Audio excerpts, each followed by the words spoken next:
It certainly is. The People's Democratic Republic, and they're just hardcore Marxists, Leninists, and it's an absolute insult to every American. I mean, I don't see them bringing Fidel Castro up there. Not yet. Not yet. Incidentally, there's no more limitations on money that can go back and forth to Cuba, and also the relatives now can go there anytime they want. And, you know, Cuba is very close to the United States, and I don't get upset with that because everybody in the world visits Cuba except Americans. And I think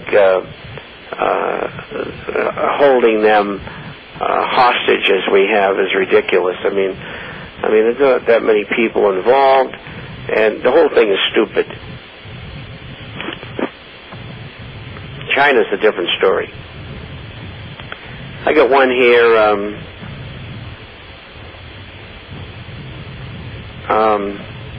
The question is, should I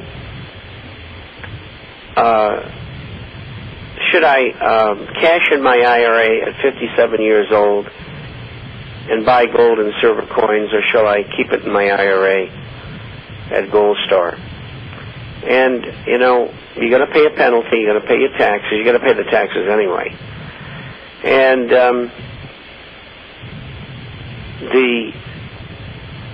the problem is there's a possibility, only a possibility, certainly not a probability, that the United States government may roll retirement plans into Social Security.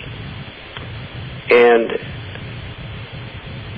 if we don't know that they're going to do that. And so my feeling is to keep the money inside the IRA as long as you want, or until you're 59 and a half. You don't have to pay the 10% penalty. If you subscribe to the International Forecaster, we're going to know ahead of time what Washington's up to, and we'll tell you to get out if you have to get out of any retirement situation. You know, Bob, I do have customers who have pulled their money out because they do want their coins. They'd rather have their coins by their side. And again, it really does depend a lot on each situation, the amount that you have in there, you know, large volumes and so forth versus a smaller amount. But usually, if anybody does that, lots of times the timing is important. I mean, we're getting close to the end of the year, and if anybody's considering it, you know, it'd probably be a little bit better just to wait till January.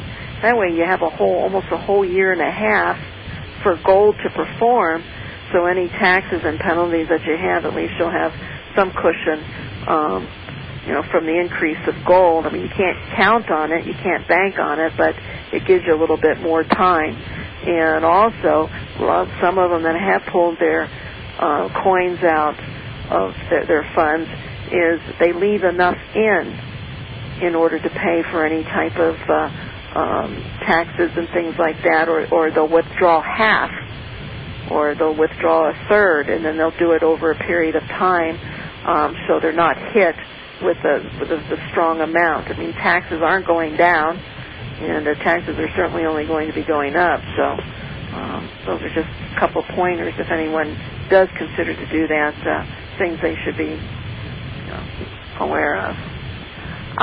When the dollar drop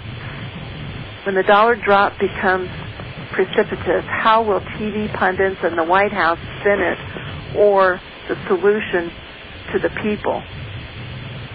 I really don't know. Knowing them, they'll probably say very little, or they'll say the rest of the world is ganging up on us, or some such stupid thing. But it's coming, and today was another good example. They just can't keep the dollar above 78, and there's a good chance 78 could break next week. There's a good chance that gold could go and test 1033 intraday this coming week, and both events are going to be very powerful, and I think the dollar will go below 78 and stay there, and probably free fall to about 74 over a couple of week period, maybe a month. And gold will break out in that case, and probably run anywhere from $1,200 to $1,700 an ounce. I don't know where it's going on this first breakup, but it begins phase 2 of 3 or 4 phases. And we won't know until we get there which it is. But we get a move up to 1,700, the next move would be to 34, and the next move would be to 68. And that's the way I generally look at it. We haven't even started. I mean, you know, we've been on the radio here together 5 years telling you the same story, and every day everybody's made money, both in the coins and the shares, if you bought your coins from Melody, of course. And there are other honest dealers out there. You just have to find them, and that's not easy, believe me. And I beg to differ with you there, Bob. What? You don't think there's any honest dealers in the country? None that I know of. Let me put it that way. But there's a lot. There's over 5,000 dealers. There's over reasonable, but there's some who are unreasonable. There's over 5,000 dealers in this country. So yes, I'm sure there are some good ones. Well, I'll have to dig one out somewhere. Maybe in Pittsburgh. But not in my advertising avenue. Not where. Oh, I see. You know, not. I see. Not with my competitors and with the listeners and so forth. Well, we've seen some real horror stories. But where was I? We were talking about dealers making money. Everybody's made money. They're going to make piles more money. You're just lucky you're listening. It's going to be phenomenal. And if you survive, you're probably going to become a scion of industry of some kind, because you're going to have capital and nobody else is. Anyway, I got another one here.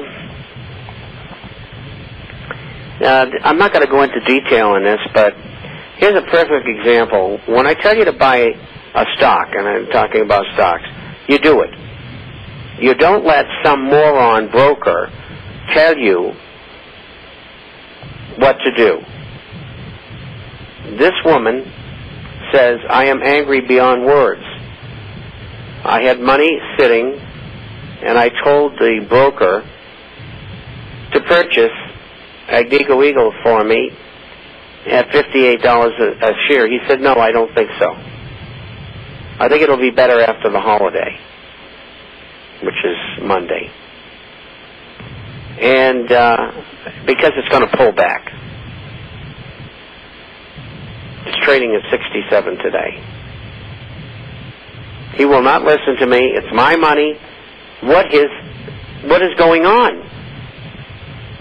I believe you, and I have put it in before, but took profit and was going to do so again. In other words, she's trading the stock. But this so-and-so would let me. And every quarter they charge me $400. I don't know what kind of a broker this is. Well, why don't you just pull her money out? Yeah, that's the answer. Just pull it out and take control of it. Well, she says, my brother said, cash everything out with that broker and put it in a self-directed IRA. Maybe it is an IRA. I don't know. Well, if you put it into a self-directed IRA, at least you can get gold and silver coins in there. So. What I'm going to do is get her phone number and call her. Anyway, we're out of time. We've got about 10 seconds. Have a great weekend, folks. Be safe, be careful, and we'll be back. I'm going to miss you. What? I'm going to miss you. Well, I'm going to miss you too. I'll see you on Monday. No, Wednesday. Okay. Oh.